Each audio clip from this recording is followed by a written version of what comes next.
de nós aqui, no intuito de nós finalizarmos a nossa disciplina, né?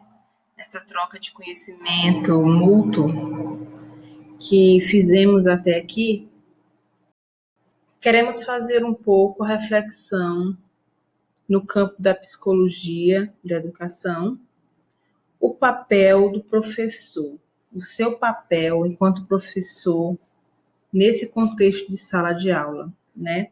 Aqui nós fomos apresentados algumas teorias do desenvolvimento humano, teorias que nos auxiliarão a dinamizar o processo da sala de aula, compreendendo o contexto, o cenário educativo, né, para que a gente possa mediar esse conhecimento de forma com que meu aluno aprenda.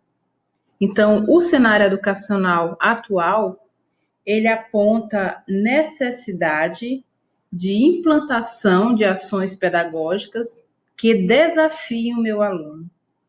Vocês perceberam que na teoria inatista, né, onde o aluno era tido como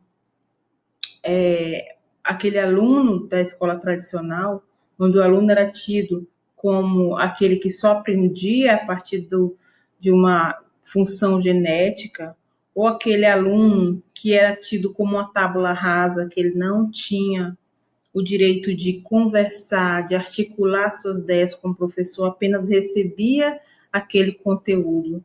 Hoje não cabe mais um professor que não pense na especificidade do seu aluno. Hoje é necessário apontar essa necessidade de desenvolver uma implantação e ações pedagógicas que desafiem o aluno nesse contexto.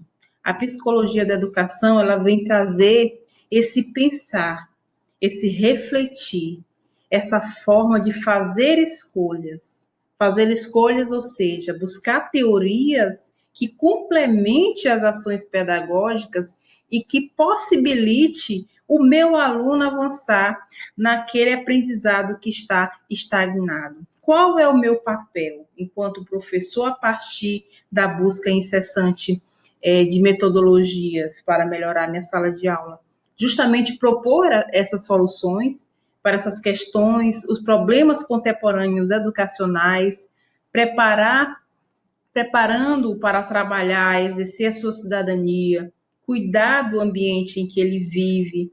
Então, dentro desse contexto, a capacidade de aprender terá que ser trabalhada. Então, eu, conhecedor da psicologia da educação, de várias teorias do desenvolvimento que me auxiliam a compreender essa teoria do aprendizado também, né? Tenho que ter essa atitude de quê? De estimular a autonomia do meu aluno, do meu educando, indicar outro perfil de educando e professor. Qual é o perfil de aluno que nós queremos, né? Nós teremos na nossa sala de aula vários alunos com várias especificidades de déficit de aprendizado, de conhecimento.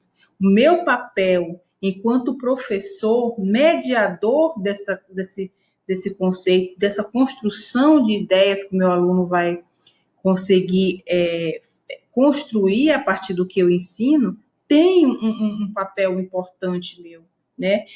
Enquanto eu, professor, devo ser participante do aprendizado. Eu não posso ser mais aquele que está ali no pedestal, mas aquele que envolve o aluno, o educando, a ser o verdadeiro agente, questionador, um agente participativo no seu contexto social. E qual é o papel da escola nesse contexto? Então, o sistema escolar, ele tem um papel de suma relevância nessa construção, assim como os professores, como a família. O sistema escolar ele tem sido desafiado a assumir a função de um espaço criador, né? Por quê? Porque ele precisa criar condições que possibilitem a socialização, a produção do conhecimento, desse saber sistematizado. Então, a produção desse saber entre os educadores e educandos só acontece se, de fato, o professor ele se apropriar de uma fundamentação teórica que compreenda aquele espaço de sala de aula, que compreenda as dimensões do meu espaço enquanto professor e deixe da minha prática para a mediação do conhecimento para com o meu aluno. Então, existe um consenso sobre a necessidade dessa transformação significativa na estrutura da escola. Sabemos que a escola ela tem falhado em alguns aspectos, né? Então, precisa-se reorganizar os tempos, os espaços da escola, nas formas de ensinar, de que forma a escola ensina, de que maneira meu aluno aprende, de que forma eu avalio esse aprendizado, como eu vou conseguir organizar e desenvolver esse currículo escolar. Então, nos modos de trabalho, de conhecimento, respeitando a singularidade do desenvolvimento do meu aluno, do ser humano. Então, eu tive, enquanto aluno, a dimensão de como esse aluno sistematiza e estrutura a sua base de conhecimento. Claro, né? Foram apenas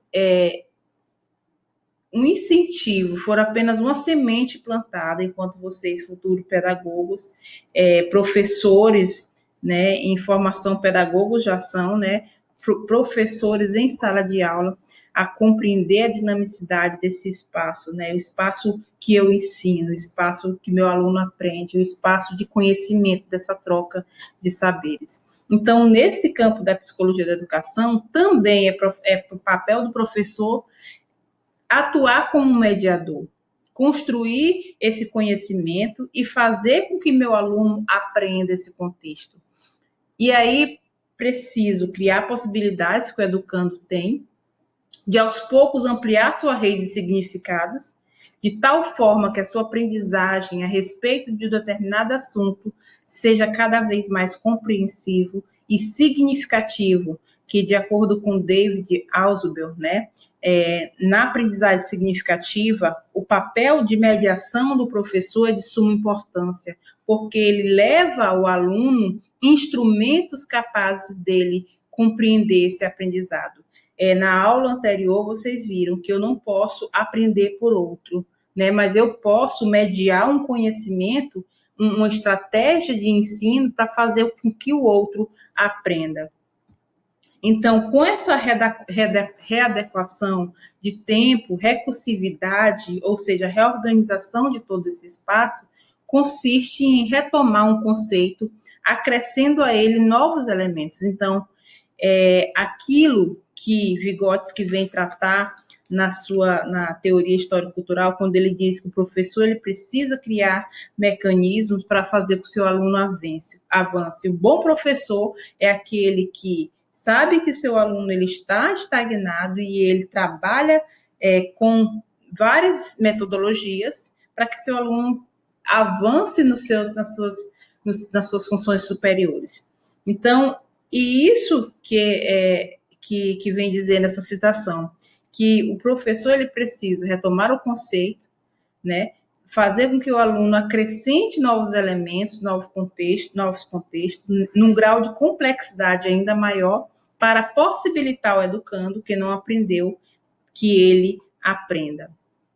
E para que possa acontecer isso, na sala de aula, eu preciso problematizar situações, né? Não dar elementos prontos. Quantos professores na nossa rede de ensino chegam com um livro, com um pincel e com a fala para dar uma aula? Como é que ele vai problematizar tal conhecimento? Então, para essa problematização de fato acontecer, o professor precisa transformar esse conteúdo a ser aprendido em problema significativo, que dê significativo ao aluno, né? Que seja significativo para que ele queira aprender. E isso vai dinamizar o processo de construção de conhecimento desse aluno. A questão da autonomia você, enquanto professor, problematizou uma realidade, cria no seu aluno a autonomia, a liberdade dele escolher e trilhar diferentes caminhos, né? A psicologia da educação, ela te possibilita esse grande referencial teórico, onde traz, dentro das suas concepções, essa busca incessante de compreender o mecanismo da mente humana, de compreender as formas, as teorias cognitivas, de que forma esse conhecimento chega ao aluno, como ele constrói as funções superiores, né? Como ele busca dinamizar esse processo de conhecimento. Então, a autonomia dentro desse processo cria essa liberdade do aluno escolher. Então, faz com que ele trilhe diferentes caminhos, utilizando diferentes estratégias, métodos, recursos que contribuam para o processo de aprendizagem. Então, professor, quando problematizo a realidade do meu aluno, eu favoreço o aprendizado dele de forma sistemática.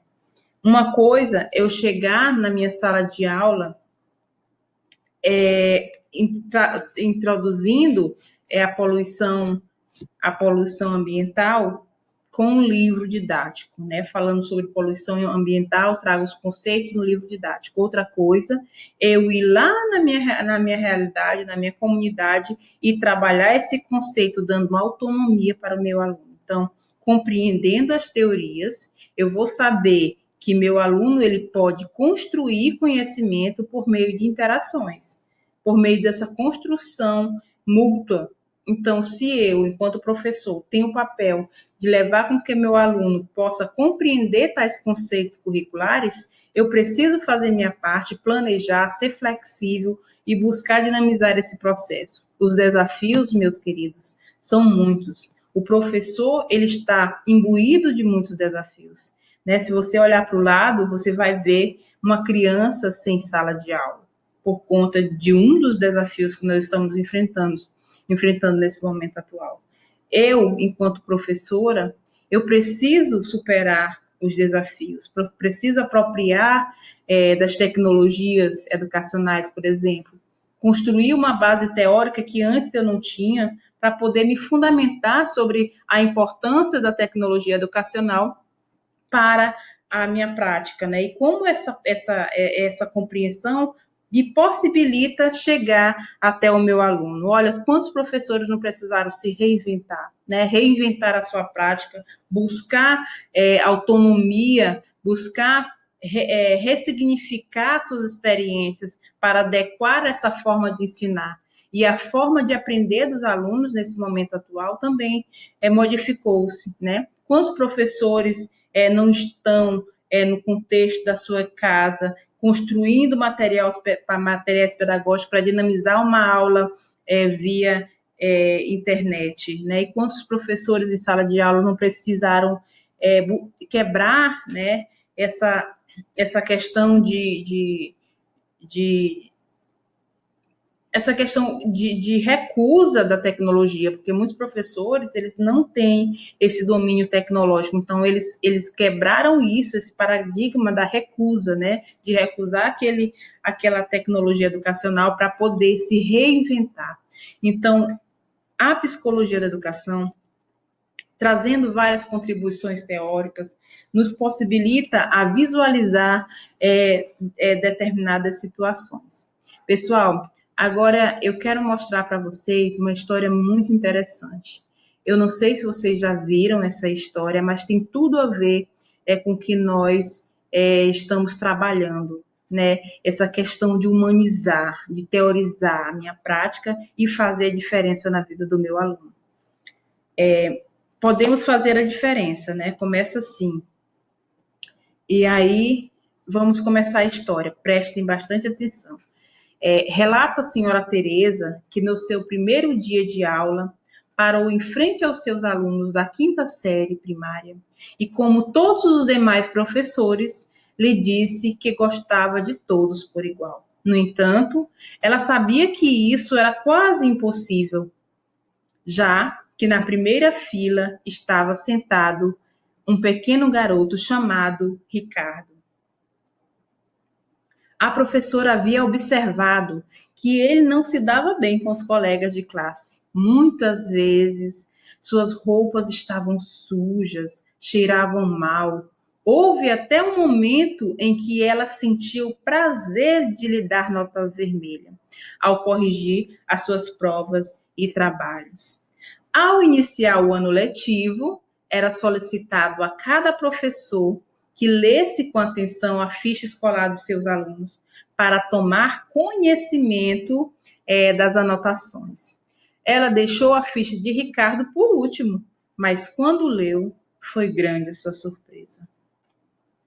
Ficha do primeiro ano. Ricardo é um menino brilhante, simpático.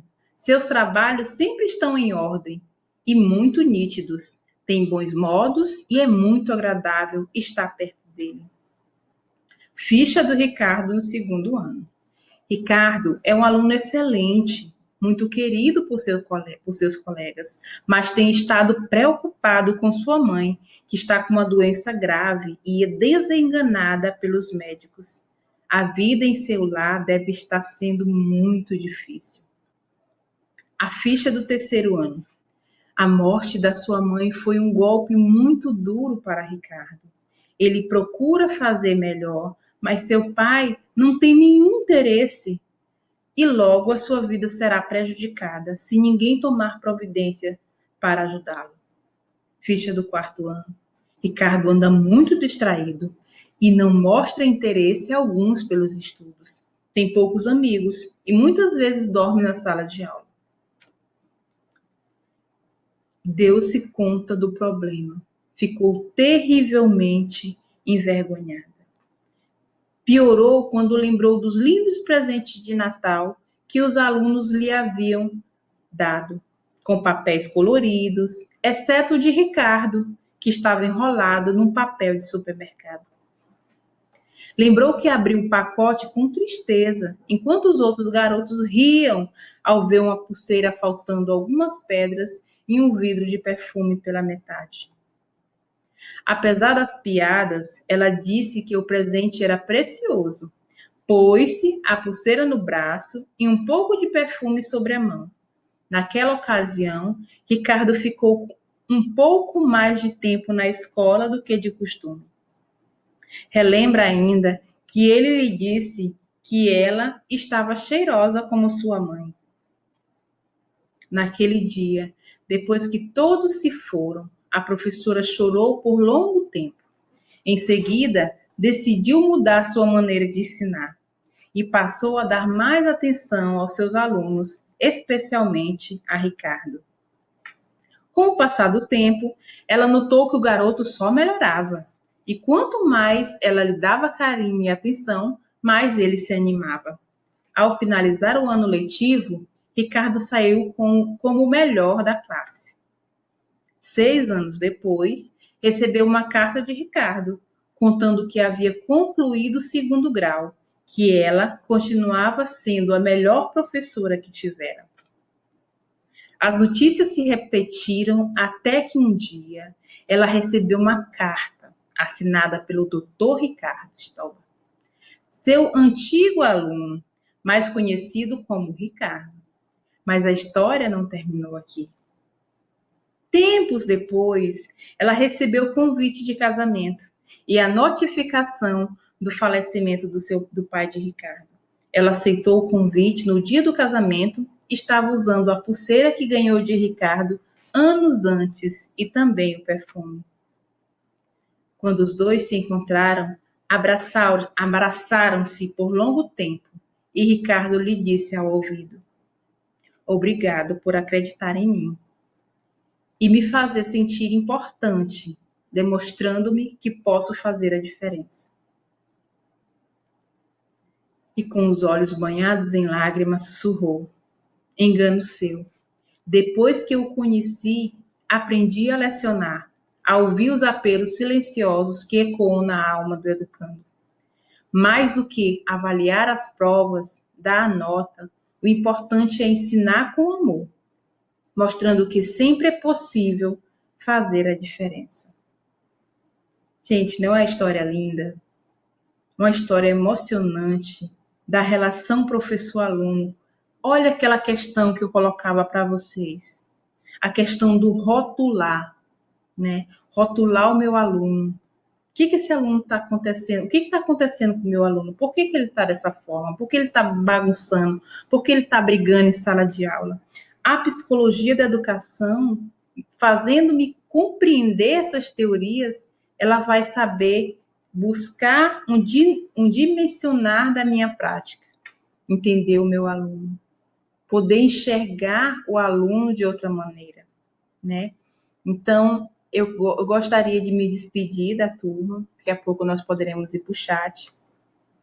E a nossa atividade, justamente, vai ser um texto de vocês escrito, né, falando um pouco do papel do professor, né, a, como ele precisa, né, ecoar na alma do educando, de que forma a psicologia da educação e a prática do professor poderá auxiliar no aprendizado, na compreensão do aluno, no ensino e no como esse aluno está recebendo esse aprendizado.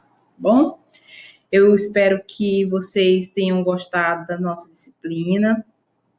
Ah, ainda tem mais uma. E você, tem feito algo pelo próximo, respeitando seus limites? Tem auxiliado em suas angústias, dificuldades? Tem partilhado o peso da cruz, pode ser de um aluno? Ou será que tem se limitado a julgar e criticar? Né? Às vezes, muitos dos professores, eles fazem isso. Né? Ele apenas critica o aluno sem ajudá-lo. Ensinar a criança o caminho que deve andar e ainda quando for velho, não se desviando dele. Muito bom estar com vocês e até a próxima disciplina. Tchau, tchau.